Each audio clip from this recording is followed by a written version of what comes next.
Hello and welcome into Saturday afternoon's edition of the Arizona State Sun Devils Insider Podcast. My name is Kevin Hickson. I am your host of the show and your lead beat writer for the Arizona State Sun Devils on SI. And I'm joined by Tanner Capolini once again today to break down Arizona State's gritty, dramatic, down to the wire victory over Iowa State to reach bowl eligibility. And that really seems like it's been the calling card for the Sun Devils in Big 12 play. Uh, really just gritty wins that came down to the last seconds of the game against TCU, Baylor, Texas Tech. Every single one of their wins in conference play have been that way, and just a great way to end the early kickoff for most people in Arizona. I mean, that are watching this game. I say as a whole. Tanner, what are your thoughts on the game? Just rapid reaction, uh, and how is it going post victory? Yeah, it's going good. This was the game getting kind of back on track. After that Texas Tech game, it seemed like this team was invincible, and we were talking like this team could kind of win it all. And then you had that very disappointing game against Houston, but this team really rebounded. And I think it just shows the credit to the practices that we attended this week. Coach Dillingham was speaking really positive. It seemed like the vibes kind of within the fandom were kind of down, but Coach was keeping them up, and this team showed why. It was a hard fought win. It was back and forth. Credit to Iowa State and Matt Campbell. This was a game that was not an easy win by any means, but ASU got it done, and there were some issues, and we'll talk about the pros and cons, but they got the win. I also do want to mention sending my prayers to Benjamin Brommer, the Iowa State tight end, who had a very, very scary injury. He got car off the field. He did the thumbs up, so that's good, but just continuing kind of thoughts and prayers his way because that looked very scary. But yeah, very nice win for ASU. Yeah, and it sounded like late in that broadcast that he did have movement in his extremities and he was getting sent to the hospital more for precautionary reasons. But yeah, absolutely, it looked like everybody on the field was absolutely crushed when that happened. So best wishes to him. Iowa State's already a very banged up team, so it's not just before anything else. You look at the kid and his health above all else, and that sucks to see anybody go down like that. So definitely second that for sure. Um, Getting back to the meat of the game, I feel like we have to start this discussion talking about Jeff Sims. He had some mistakes, undoubtedly. He even owned up post game in his interview on TNT, where he said that I almost lost us the game. He pretty much said that verbatim, and you can look at it through that lens, but you can also look through the lens that he really did a great job of orchestrating that victory. I feel like that was probably the best game plan that Marcus Arroyo has had outside of maybe the Texas Tech game this season. Uh, Jeff Sims, he was just, I mean, he might not have been as great as a rusher as the final stat sheet indicates, but he still did do a great job of catalyzing the offense. He broke a couple of runs. He was very smart with the ball. I mean, in the pocket at least. That interception really wasn't on him. Uh, he spread the ball out very well. Jalen Moss had his best game as a Sun Devil. Malik McClain made a couple of big plays again. Shimon Mateer continues to look like that go-to option in the Arizona State offense without Jordan Tyson, but just an incredible performance by the offense, all things considered, especially with their two best players out. And I feel like we need to give a lot of credit to Jeff Sims for that. Yeah, I think this is a game where Sims played really well. I think that he's better than his turnovers. It was a rainy game, so I'm not super concerned about the fumbles. Now, if we have the next game they play, then yeah, I'll definitely raise some alarm bells. He did set the quarterback rushing game record for ASU with 228 yards, which is exciting. Some of that came off an 88-yard touchdown run, but I thought Sims ran very well overall. I'm interested to see how it carries on in the future. Some of it seemed like maybe Iowa State was slipping due to the field a bit, but he still had great vision, good acceleration. There's a lot to like with Sims. I think for me, what this comes down to, and you touched on it, Kevin, is this was a really good unit with a really good game by the offensive line unit and Marcus Arroyo. With the preview podcast, I was very critical of Arroyo, and I thought he did a great job this game. There was a really beautiful drive where he was getting Sims was getting the ball to Malik McClain, Jalen Moss. That was really nice to see, and I felt like that, the Utah game, right, where you had Sims starting, I did not like the game plan at all, and this was a good one for Iowa State. And then the offensive line, too, I thought played better than they did last week. That was a big issue for them. I thought the offensive line rebounded. Not perfect, but a lot of ways you have rushing success is with the offensive line. I thought they played well. Raleek Brown ran well, had some good runs to the outside.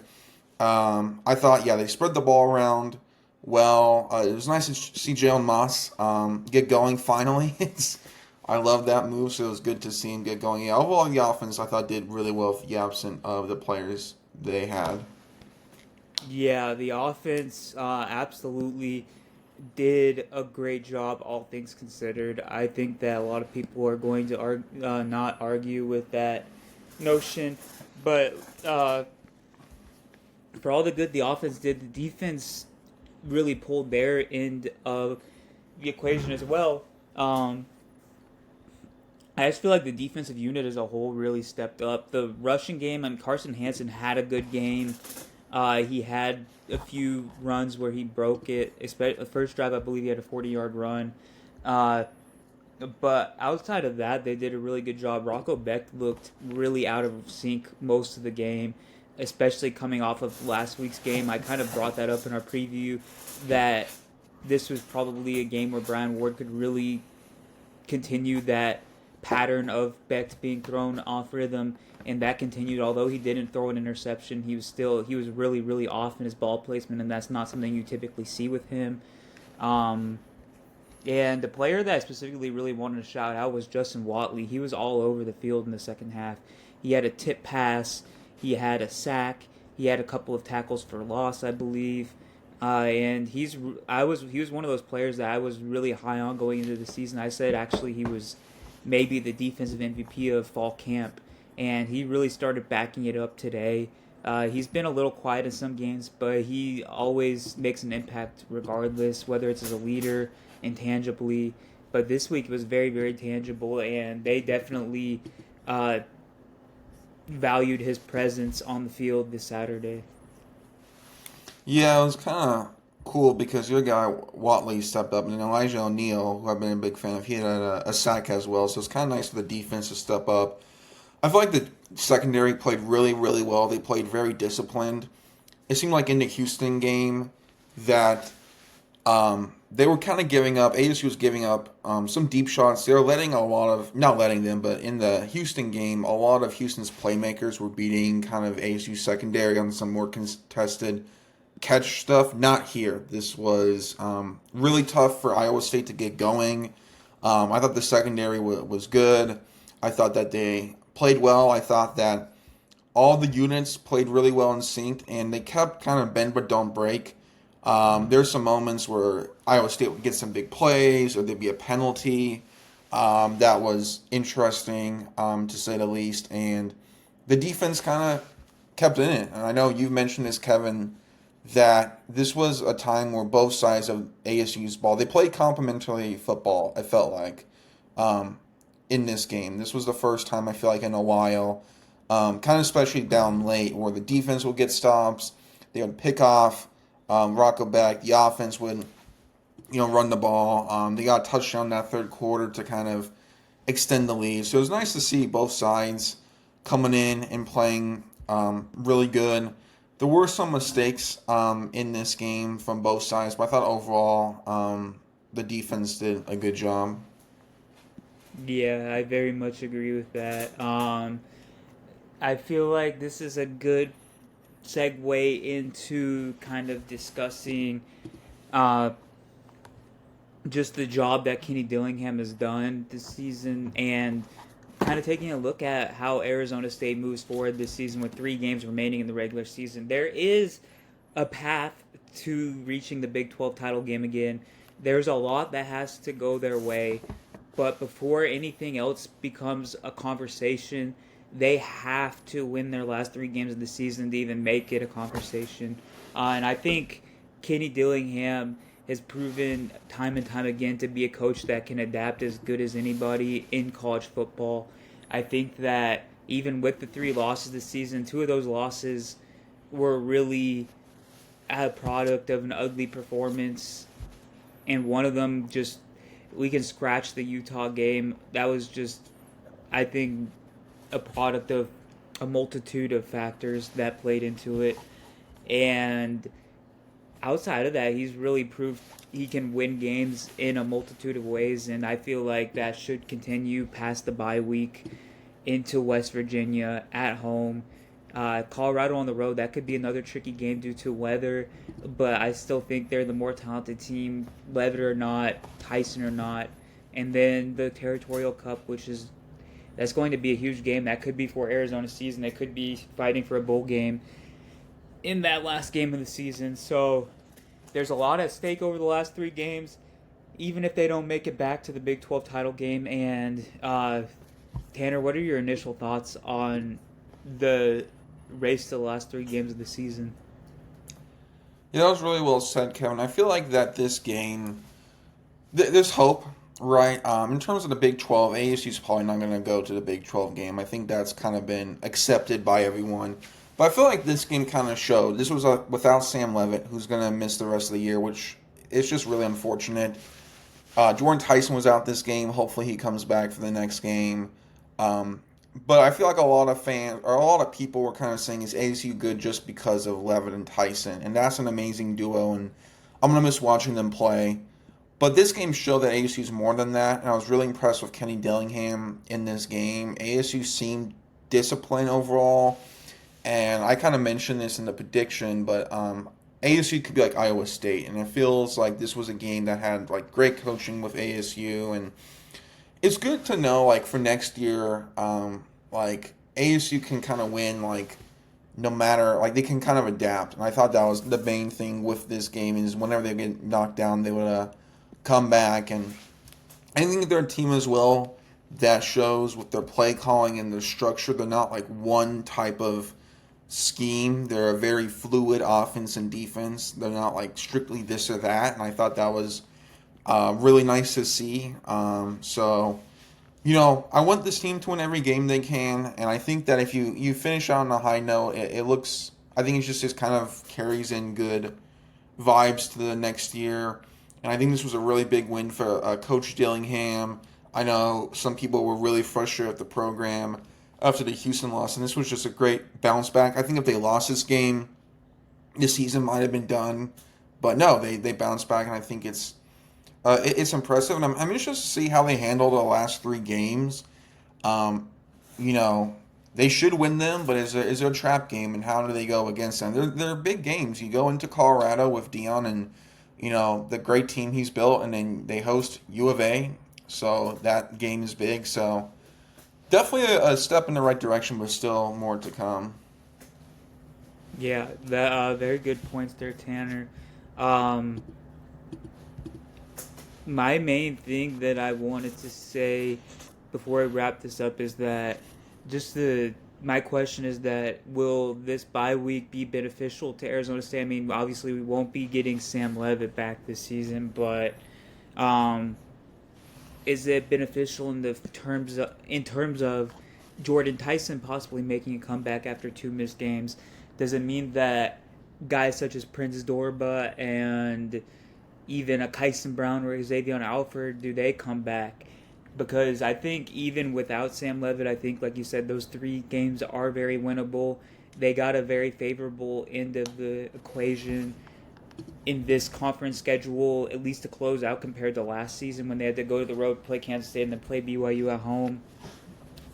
But ultimately, it comes down to how Coach Dillingham manages the game, how the players play the game, and the OC and DC drawing up great game plans like they did today. So that's really the main thoughts I have before we conclude today's show. Do you have anything, Tanner? Yeah, I'm interested to see how the bye week goes. To be honest, last time AC had a bye week, they lost after with that Utah game. Yes, it'll be nice for the players to heal up. I think that'll be a big thing for them. This team feels like it has momentum, kind of going in the right direction.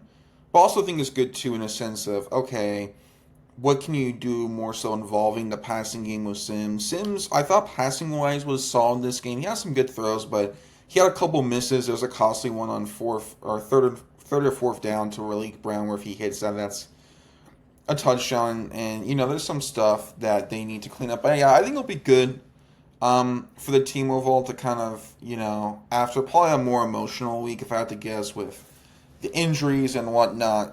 It'll be good to kind of heal up and rest and to kind of get some things going. I do want to ask you, Kevin, there's two questions I wanted to ask you before we signed off. So we talked about the offense and defense. The special teams still really struggled this game. I want to kind of know your thoughts. Why do you think they're still struggling, and what can they do to fix it? Kind of just knowing your thoughts on that, because that was a big issue early on. Is there? I think there's a multitude of layers to that question. I think that they answered one of those by changing long snappers. I think that the exchanges on Jesus Gomez's field goal attempt that he made and the extra points were a lot better this week. And you could argue that one of Gomez's misses was due to a bad snap last week, so that's a positive I'd take out of it. I don't know what happened to Canyon Floyd, truthfully, because he was really, really strong at the beginning of the season. I think that he's been battling through injury. I don't know what injury it is exactly. I think the speculation has been that it's a quadriceps injury, so it's a leg injury, and he's been trying to play through it.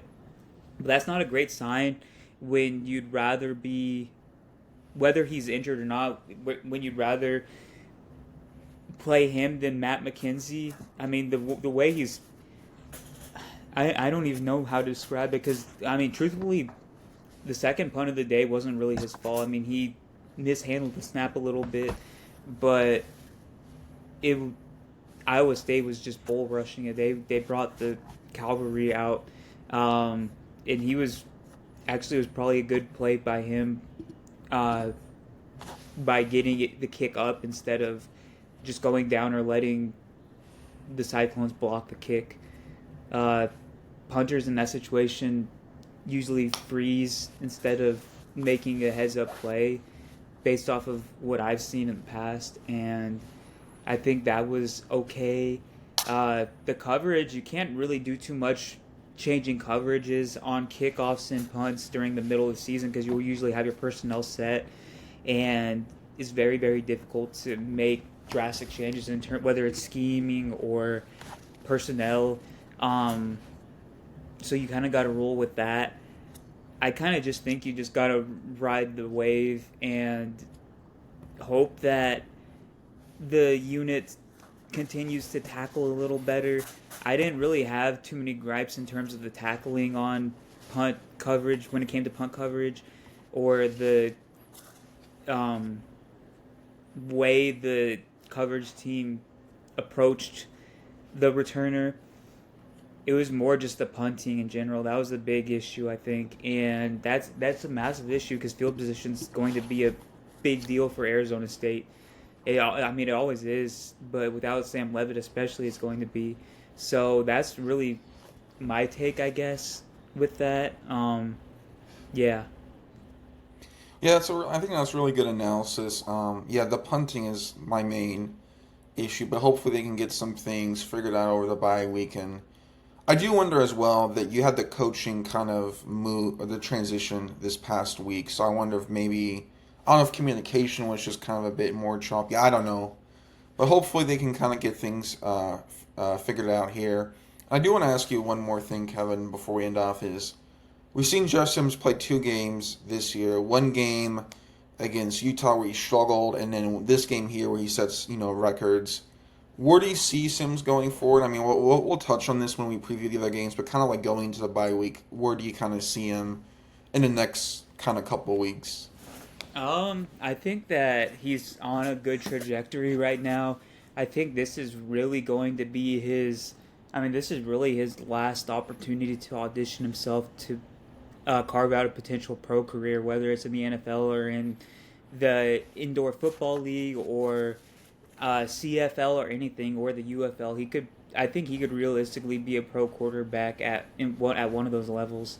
His talent's never been the question. It's really always been the semantics of the game. It's always been the processing. It's been the ball placement. And I think that he's shown a lot of improvement over the last couple of games that he's played because he was pretty solid in the Houston game as well when he came in. Um, and it's a favorable slate the last 3 games of the season. The West Virginia defense, not great. Not great is a understatement with they did manage to beat Houston earlier today, but even then they gave up 35 points. They gave up 38 points to BYU. They gave up 45 points to UCF. They narrowly lost to TCU last week, but that was really the first game the defense showed any sort of resistance in several weeks. So West Virginia is a favorable matchup, I'd say. Colorado is a favorable matchup. We all saw that score last week. They were losing by 40 points at halftime to Utah. Uh, just not a very deep unit. And then Arizona. Arizona defense is probably what's prevented them from being a sneaky Big 12 championship contender this season. They arguably lost them the game against Houston and BYU both. So I think it's a very favorable path forward for Sims. I think that yeah, I mean you never say never, but I think that he's in a good position to finish the season strong. Yeah, I think with Sims, I look at him now as a flawed starter rather than a backup caliber, if that makes any sense. Like, kind of going into this game, the reason I picked Iowa State is like, I thought, Rocco Beck, I'm like, he's been a good starter for Iowa State while ASU as a backup. I view Sims now more as a starter type caliber quarterback. He definitely has some stuff to work on, but his mobility looked really nice. I thought too that in this game he had a quick memory. You have to have that at quarterback. He had some lowlights, like we mentioned with the fumbles. We had some highlights as well. And I thought one thing too that was really cool to end off, or to kind of mention before I ended off, was kind of just the chemistry with these playmakers. It was cool to see at practice him and Malik McLean getting the reps in there and to kind of just see it during the game. I thought with Jalen Moss, like he looked really good. And the other thing too is that Sims, he's QB1 for the rest of the season, right? So he'll be getting kind of the reps with the ones, really getting in there, and he'll be in that room. And I don't know. I think he could have a good pro career, like you said, wherever they may be. The mobility is huge in the NFL right now, and he looked great. And I think as well, like ASU's offense with Sam Levitt is mobile, so I don't think it's a huge shift. And I felt like this game they had some good stuff. The quarterback runs is all up the middle, but I'm really excited to see what Marcus Arroyo kind of had plans during the bye week because I feel like you can do some stuff outside. Raleek Brown was the only running back that ran the ball in this game, so I wonder if we maybe see some of these other backs involved. But it'll be exciting to see whatever they cook up there. And it'll be fun to watch this offense. This was a fun offense to watch this game. Yeah, absolutely. That's a great point to leave off on, Tanner. We might do a little more discussing during the bye week about little wrinkles they can throw into the game plans over the last 3 games of the season. That might be something that's interesting to dive into.